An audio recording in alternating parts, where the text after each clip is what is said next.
சித்திர மாசம் வெயில் அடிக்கும், ஐப்பசி மாசம் மழை அடிக்கும், கார்த்திகை மாசம் புயல் அடிக்கும், 12 மாசம் எது அடிக்கும்?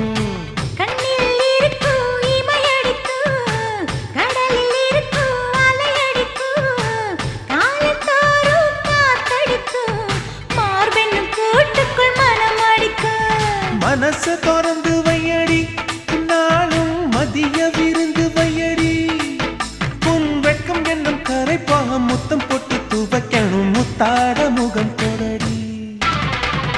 வளைஞ்சு வளைஞ்சு கேட்கிறியே, வளையல் உடைக்க பார்க்கிறியே, பிச்சி பூவு நந்தவனத்தே விரங்கி கொண்டு தாக்குறியே. 6 மலையெல்லாம் ஜெயிக்கிறேன், இந்த 6 கஜ கூட வைக்க தோக்குறேன்.